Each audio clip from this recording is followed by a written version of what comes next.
Greetings, dear listeners. Before I share this tale of quiet betrayal and the day I finally chose myself over endless sacrifice, please consider supporting stories like this. Hit that like button, subscribe if you haven't, and drop a comment with your city or country. It's always heartwarming to see how far these words reach. Now, settle in. This is the story of how my son turned my golden years into his playground, and how I turned his greed into my liberation. The house still smelled of his cologne weeks after he left, sharp, expensive, the kind that lingers like a bad promise. Marco had always loved scents that announced him before he spoke. I stood in the dim kitchen that afternoon, staring at the bare pantry shelves. The silence wasn't peaceful anymore. It was accusing. My stomach had that familiar hollow ache, the one that starts polite and turns insistent by dusk. I opened the cabinet where the rice and lentils usually waited. Empty. Not even a stray grain. He'd packed in such a hurry, tossing designer swim trunks, sunglasses, and bottles of tanning oil into his suitcase like a man fleeing a crime scene. Which, in a way, he was. "Mama," he'd said that morning, holding out his hand with that boyish grin I'd once found charming. "Just the card for emergencies. The resort might not take cash, and you know how ATMs are in those places. What if something happens?" "Marco, that's my entire pension check," I'd protested, my voice small. The chill had already started creeping up my spine. 2 weeks. How am I supposed to eat? Pay the electric? He rolled his eyes, the same eyes I'd kissed goodnight for 18 years. "Oh, come on, don't be dramatic. There's canned soup in the back. Boil some water, add a little salt. It's basically gourmet for someone your age. Doctors say low sodium is good for the heart anyway." He snatched the debit card from my fingers like it was already his. "I deserve this trip. I've been working nonstop. You sit here all day. It'll be good for you to detox from stress."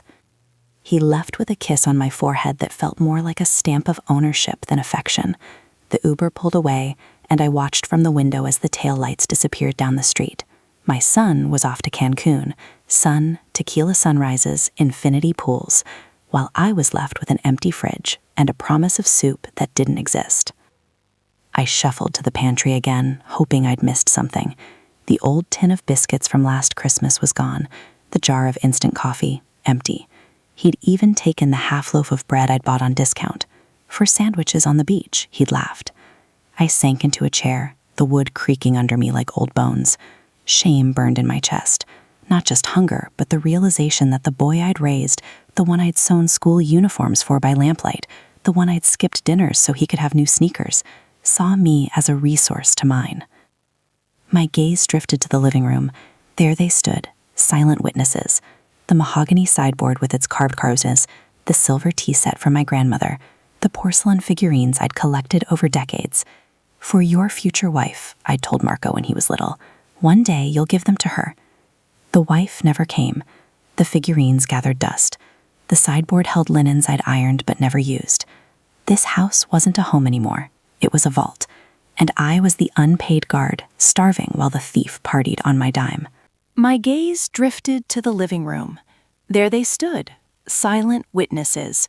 The mahogany sideboard with its carved roses, the silver tea set from my grandmother, the porcelain figurines I'd collected over decades. "For your future wife," I told Marco when he was little. "One day you'll give them to her." The wife never came. The figurines gathered dust. The sideboard held linens I'd ironed but never used. This house wasn't a home anymore. It was a vault, and I was the unpaid guard, starving while the thief partied on my dime. My stomach growled again. Anger flickered. Not hot rage, but cold clarity. I walked to Marco's old room. Chaos, as always. Clothes on the floor, receipts from bars and boutiques.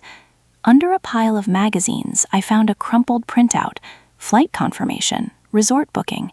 The total leaped out. Nearly 4 months of my pension. 4 months.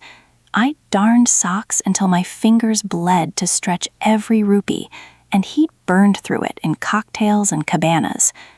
I returned to the living room. The silver tea set gleamed dully under the lamp. My grandmother's pattern, Georgian, she'd called it. Marco used to polish it as a boy, saying, "When I'm rich, Mama, I'll buy you a set 10 times bigger." He'd never polished anything since. I lifted a teapot.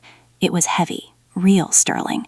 I set it down with a soft clink that echoed like resolution. The next morning, I dialed the number from an old newspaper ad I'd circled months ago out of idle curiosity. Esteemed antique buyer, house calls, fair prices. Mr. Rahman answered on the second ring, voice calm and professional. I invited him over.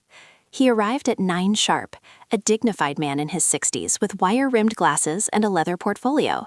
He stepped inside, eyes scanning the pieces without greed, only appraisal. "Mrs. Aisha," he said, inclining his head, "you have treasures here." I led him to the sideboard. He examined the silver first, spoons, forks, the tea set.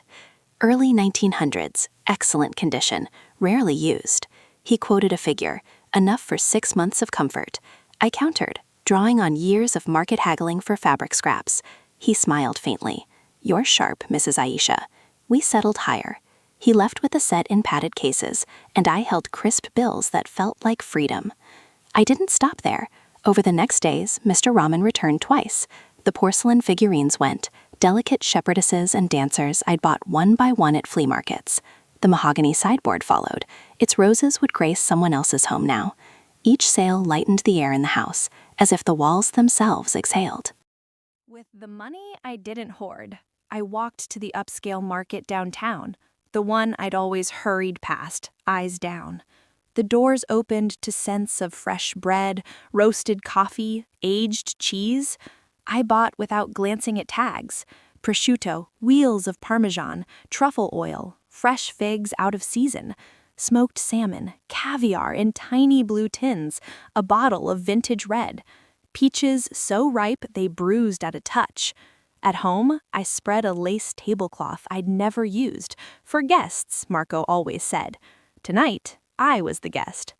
I arranged it all on fine china from the remaining set. The first bite of salmon melted on my tongue, salty, rich, alive. Juice from the peach ran down my chin. I ate slowly, savoring. This wasn't just food, it was reclamation. Weeks passed in quiet luxury, mornings with croissants and real butter, evenings with wine by candlelight.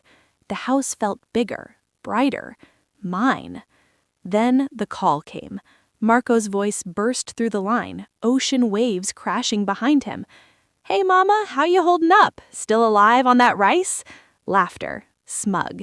"Add more water next time. Stretches it. Hey, I got you a souvenir magnet. Don't run up the bill with lights on, okay? Pool party's calling." I sipped my wine.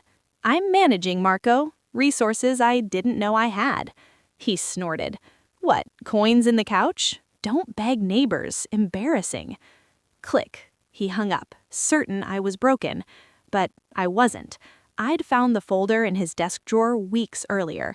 Power of attorney draft, nursing home brochure for budget care. The date penciled in, right after his return. He'd planned to commit me, sell the house, pocket everything while I faded in a bleach-scented ward. The fury wasn't loud. It was steel. I called Mr. Rahman again. Everything of value, now. He came with helpers, the grandfather clock, its chimes had marked my husband's last hours, wrapped and gone. The Persian rug, worn but priceless, paintings from my youth. Each piece carried out left space, light, breath. The money piled up, obscene for a widow. I ordered gourmet delivery, more caviar, foie gras, exotic fruits, champagne on ice. The old fridge groaned as couriers loaded it shelf by shelf, blue tins stacked like treasure, bottles chilling, cheeses sweating. It was a fortress of abundance. The day he returned, the key scratched uselessly, new locks. He banged, "Mama, open up! What's wrong with the door?" I opened it calmly in a new silk robe. The house smelled of lilies and sandalwood. He pushed past, tan and smug. "What happened here? Where's the rug? The clock?" He stormed to the kitchen. "I'm starving. Plain food was trash." He yanked the fridge door and screamed. Rows of caviar tins stared back, champagne labels gleamed, truffles, salmon, fruits in riotous color.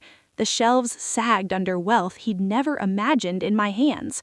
"What the hell?" His voice cracked.